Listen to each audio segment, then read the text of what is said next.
cidade de Tiradentes, na pousada Pequena Tiradentes. Conversaremos com o nosso particular amigo, Dr. Renato Pacheco, um grande médico na nossa cidade, toda a nossa região, por que não dizer no nosso país. Ele é pediatra, especialista em neuropediatria, atende em vários hospitais. Comente um pouquinho pra gente sobre a sua atuação, porque nós vamos falar sobre um tema extremamente importante, de interesse de toda a nossa comunidade. Bem, eu gostaria de agradecer o convite de participar, né, dessa gravação e falando um pouco da minha área de atuação. Eu atendo em Conselheiro Lafayette e também na cidade de Barbacena. Estou atuando atualmente já há cerca de um ano também na APAE de Conselheiro Lafayette. É um trabalho muito bacana, que a gente faz um trabalho multidisciplinar. Sou coordenador do Hospital São Vicente no setor de neuropediatria, coordenador também do Instituto de Neuropediatria e Reabilitação Infantil de Conselheiro Lafayette e também atuo como neuropediatra na Clínica São Francisco, que é na cidade de Barbacena. Muito bem, isso dá pra gente um conteúdo, um contexto muito interessante para falarmos sobre um tema que é um tema de importância mundial, e nós hoje iremos falar sobre TDAH. Fala pra gente um pouquinho dessa doença, que é uma doença, parece que moderna, mas que acomete hoje aproximadamente 300 milhões de pessoas, e 5% dos acometidos dessa população sofre com a dificuldade de atuação, de organização, de concentração, sofre às vezes hoje o que nós chamamos de bullying na escola. Fala um Sim. pouquinho pra gente sobre o TDAH. A incidência, doutora Consolação, desse quadro, eu não costumo utilizar a nomenclatura doença, porque quando a gente utiliza essa nomenclatura já fica como se fosse, né, taxado um rótulo. Eu prefiro usar a terminologia uma dificuldade, né, que acaba realmente trazendo um impacto para a vida das nossas crianças, né, dos nossos adolescentes, que é a área de atuação que eu trabalho. E os impactos são realmente bastante evidentes no ambiente escolar. Essas crianças hoje, elas acabam tendo prejuízos bem significativos no aprendizado. Elas, diante dessas dificuldades, vão tendo um prejuízo também evidente na autoestima. Eles não conseguem ser aqueles alunos que se destacam, né, como os pais gostariam que eles se destacassem. Muitas vezes, devido aos sintomas comportamentais, em casa também eles acabam sendo punidos, né, com muita frequência. E com tudo isso, a qualidade de vida dessas crianças, desses adolescentes como um todo, acaba ficando muito comprometida. E não é de forma alguma uma condição nova, ela já existe, já foi descrita e publicada a primeira vez no século passado pelo Dr. George Still. Acontece que nesses últimos anos, né, o número de estudos vem aumentando e com isso também o número de diagnósticos, e aí dá aquela impressão de se tratar de uma condição que é uma novidade, né, mas realmente não é nada novo, né, e é um quadro que, devido aos estudos todos, vem sido mais detectado e, né, felizmente, devidamente tratados, a gente tem conseguido mudar, né, o futuro dessas crianças. Com relação ao diagnóstico dessa doença, que a gente vai evitar de falar doença, até porque é um transtorno, né? Sim. Como você mesmo comentou, doutor Renato. Diagnóstico. Nós temos um período, uma faixa etária em que o diagnóstico ele é feito com maior evidência, com maior clareza. Então, o quadro de TDAH, que é o transtorno do déficit de atenção e hiperatividade, ele é um quadro em que a criança nasce com esses sintomas. Muitos pacientes, muitas mães comentam que percebiam que o filho era agitado até mesmo antes do nascimento. Ele se movimentava mais dentro, né, durante a gravidez, se movimentava mais dentro do útero, aquelas outras questões que já caracterizavam essa condição, vamos dizer assim, diferente, né, atípica. O diagnóstico ele é baseado em informações clínicas. Nós seguimos critérios, né, que são determinados pelo critério, né, são manuais diagnósticos. Atualmente o utilizado é o DSM-5, e esses critérios diagnósticos eles envolvem condições, características clínicas dessas crianças.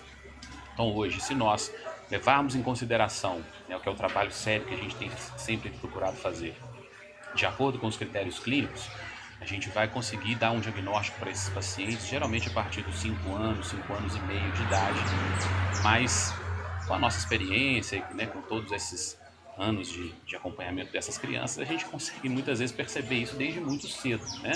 É aquela criança mais agitada, aquela criança que tem um sono numa idade precoce, um sono de qualidade ruim, é aquela criança que os pais costumam dizer que ao invés de andar já começou a correr desde pequeno, aquelas crianças que são muito impulsivas, né? Que elas apresentam essas 3 características principais, que é a agitação excessiva, também denominada hiperatividade, a impulsividade, que é fazer muitas coisas sem pensar, e a desatenção, né? Que é aquela dificuldade de manter-se concentrado muito tempo numa mesma atividade.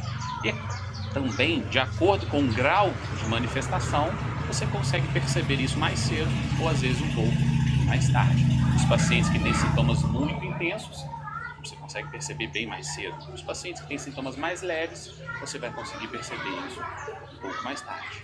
Fala pra gente um pouco dessa introdução na rede escolar, como que as crianças, os mestres, diretores, enfim, devem conduzir essas crianças que têm TDAH para que elas possam ser mais incluídas do que excluídas do meio acadêmico, do meio estudantil.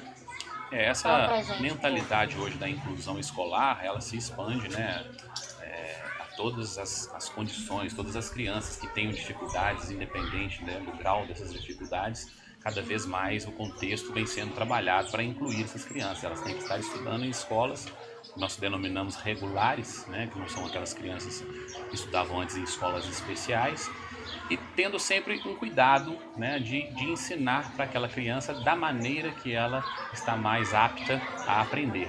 O paciente com TDAH, ele não tem nenhuma dificuldade cognitiva, ou seja, ele tem a inteligência totalmente normal, e o que traz para ele prejuízo são os sintomas de desatenção, os sintomas de agitação excessiva, no caso da hiperatividade, e a impulsividade. Então, o que eu geralmente recomendo é que no momento em que o professor perceber que aquele determinado aluno tem uma capacidade boa para se desenvolver em termos de aprendizagem, mas não está conseguindo corresponder à capacidade que ele apresenta, o ideal é que ele seja orientado, chamar os pais dessa criança para orientar, né, procurar uma ajuda, procurar, né, um tratamento que pode ser feito de diversas formas, para que realmente ele possa aproveitar todo o potencial que ele apresenta. Fala pra gente como os pais devem lidar com essa situação em casa, no dia a dia. É uma situação, doutora Consolação, que traz realmente prejuízos bem evidentes na escola, e muitas vezes, como a gente havia dito já em outras oportunidades, a questão de prejuízos em casa, porque as crianças acabam sendo cobradas de uma forma errada e acabam sendo muitas vezes severamente punidas por conta disso. Eu costumo dizer que o melhor para esses pais sempre buscarem orientação, porque quando os pais entendem que os filhos têm, eles têm condição de tomar atitudes mais adequadas, eles têm condições de falar palavras mais adequadas, trabalhar sempre com aquilo que a gente chama de reforço positivo, que é sempre procurar elogiar mais e criticar menos, para que a gente consiga ter resultados melhores, reconquista da autoestima, que a criança pegue gosto, né, usar essa terminologia, pegue gosto pelo estudo, que realmente não é isso que a gente vem encontrando, né, nos nossos meninos atualmente. E quais os melhores tratamentos? Você já disse né, que é o reforço positivo. Sim. Mas quais os melhores tratamentos hoje nós temos para que a gente possa diminuir e melhorar cada vez mais a qualidade de vida dessa família? Os tratamentos, eles são múltiplos, e eu também acho que o ideal é que você busque os tratamentos que melhor se encaixem naquele paciente. Nós podemos ter pacientes com TDAH que tem dificuldades específicas na leitura. Então, se a gente tem um paciente com essa condição, por exemplo, um quadro de dislexia, nós vamos indicar para esse paciente um tratamento com a psicopedagoga. Muitas vezes vamos associar ao tratamento uma fonoaudióloga. Muitas vezes o paciente tem prejuízos das questões comportamentais, autoestima, eles podem ter associados ao quadro de TDAH o transtorno de ansiedade, então a gente vai encaminhar esse paciente para um acompanhamento psicológico, uma psicoterapia. Eu também recomendo sempre uma atividade física para fazer parte dessas crianças, que eu acho que na verdade deve fazer parte da vida de todos nós, mas que ajuda muito nessa questão de controle de impulsos, né, na parte de socialização também. E o tratamento muitas vezes está realmente indicado o uso de medicação, que nós temos, né, várias medicações hoje que podem ser utilizadas, que costumam otimizar os resultados. Eu sempre interpreto a medicação dessa forma. Não pode ser tratado somente com a medicação, né? A gente tem que ter um trabalho bem amplo, né, que envolve família, escola, né, os profissionais que forem acompanhar aquela criança e, no caso do uso de medicação, como se fosse uma parte do tratamento. E a pergunta que não quer calar, que todos vocês querem saber: TDAH tem cura? Essa é uma pergunta que eu ouço todos os dias no consultório, na nossa prática clínica, e realmente a palavra cura ela é uma palavra que a gente não pode utilizar no caso do TDAH, né? Porque cura significa que a pessoa está livre daquela condição e nunca mais ela vai apresentar aquele determinado tipo de condição clínica.